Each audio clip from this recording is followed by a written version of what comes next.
देश में एक बार फिर रियल एस्टेट सेक्टर पर बड़ा बवाल खड़ा हो गया क्योंकि सेंट्रल ब्यूरो ऑफ इन्वेस्टिगेशन यानी सीबीआई ने एक साथ देश में 77 लोकेशन पर छापेमारी कर एक ऐसे नेक्सस का खुलासा किया है जिसने लाखों होम बायर्स के सपनों को तोड़ा है। और ये नेक्सस है बिल्डर्स और फाइनेंशियल इंस्टीट्यूशंस यानी बैंकों और एनबीएफसीज के बीच, जहां आरोप है कि बिल्डर्स और बैंक अधिकारियों ने मिलकर होम बायर्स को ऐसे प्रोजेक्ट्स के लिए लोन दिलवाया जो या तो अधूरे थे या जिनकी ग्राउंड रियलिटी कुछ और ही थी। और सबसे चौंकाने वाली बात यह है कि इस पूरे खेल में सबवेंशन स्कीम का जमकर दुरुपयोग किया गया। इस स्कीम के तहत बिल्डर वादा करता था कि जब तक घर बनकर तैयार नहीं हो जाता तब तक ईएमआई वही भरेगा, लेकिन असल में हुआ क्या? बिल्डर्स ने बैंकों से साठगांठ कर ग्राहकों के नाम पर लोन पास करवा लिया, पैसा अपने खातों में डलवा लिया और फिर ना तो प्रोजेक्ट पूरे किए और ना ही ईएमआई बने। नतीजा ये हुआ कि हजारों लोग आज भी ऐसे घरों के लिए ईएमआई चुका रहे हैं जो सिर्फ कागजों में मौजूद है।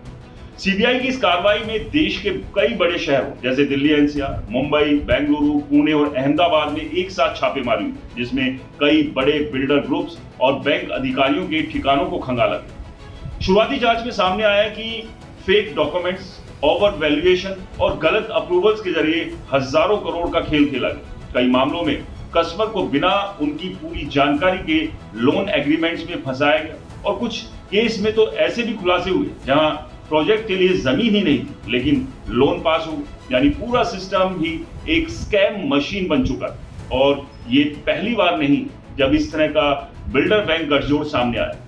इससे पहले भी आम्रपाली ग्रुप, जेपी इंफ्राटेक और सुपरटेक जैसे बड़े नामों के मामले सामने आ चुके हैं जहां लाखों होम बायर्स सालों तक कोर्ट के चक्कर काटते रहे। और अब सीबीआई की ताजा कार्रवाई इस बात का संकेत है कि सरकार इस नेक्सस को तोड़ने के लिए बड़े स्तर पर कदम उठा रही है। जांच एजेंसी ये भी पता लगाने की कोशिश कर रही है क्या बैंक अधिकारियों ने जानबूझकर ऐसे प्रोजेक्ट्स को फंड किया जिनमें रिस्क बहुत ज्यादा था और क्या इसके बदले उन्हें कोई फायदा मिला, यानी क्या ये सिर्फ लापरवाही थी या फिर एक सुनियोजित साजिश। दोस्तों, सीबीआई ने कई इंपॉर्टेंट डॉक्यूमेंट्स, डिजिटल डेटा और फाइनेंशियल रिकॉर्ड्स जब्त किए जिससे आने वाले दिनों में और बड़े खुलासे होने की उम्मीद है। इस पूरे मामले ने एक बार फिर ये सवाल खड़ा कर दिया है कि आखिर आम आदमी अपने घर के सपने को सुरक्षित कैसे रखे, क्योंकि जब बिल्डर, बैंक और सिस्टम तीनों ही एक साथ फेल हो जाए तो भरोसा किस पर किया जाए। दोस्तों, एक्सपर्ट्स का कहना है कि होम बायर्स को अब ज्यादा सतर्क रहने की जरूरत है। किसी भी प्रोजेक्ट में निवेश करने से पहले उसकी रेरा रजिस्ट्रेशन, जमीन के डॉक्यूमेंट्स और बिल्डर की हिस्ट्री को अच्छी तरह से जांचना जरूरी है। साथ ही सबवेंशन स्कीम यानी नो ईएमआई टिल पोजीशन जैसी स्कीम से सावधान रहना चाहिए, क्योंकि यही स्कीम सबसे ज्यादा मिसयूज हो रही है। इस केस के बाद सरकार पर भी दबाव बढ़ गया कि अब रियल एस्टेट सेक्टर में और सख्त नियम लागू करें और दोषियों के खिलाफ कड़ी कार्रवाई करें, क्योंकि अगर समय रहते इस नेक्सस को नहीं तोड़ा गया तो लाखों और लोग अपने जीवन की सबसे बड़ी कमाई खो सकते। वही इस पूरे मामले का असर सीधे तौर पर रियल एस्टेट मार्केट और बैंकिंग सेक्टर पर भी पड़ सकता है।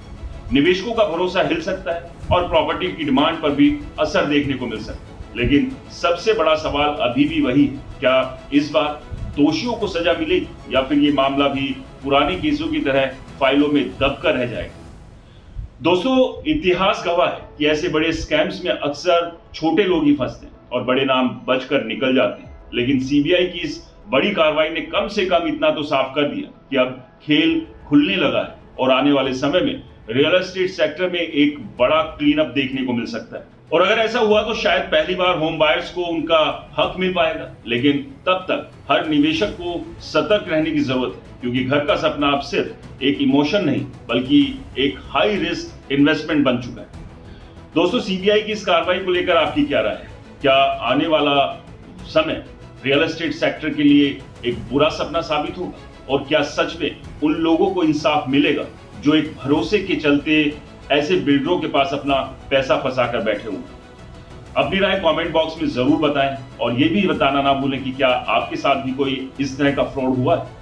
वीडियो पसंद आया तो इसे लाइक करें, ज्यादा से ज्यादा लोगों को शेयर करें और हमारे चैनल को सब्सक्राइब और फॉलो करना बिल्कुल ना भूलें। नमस्कार।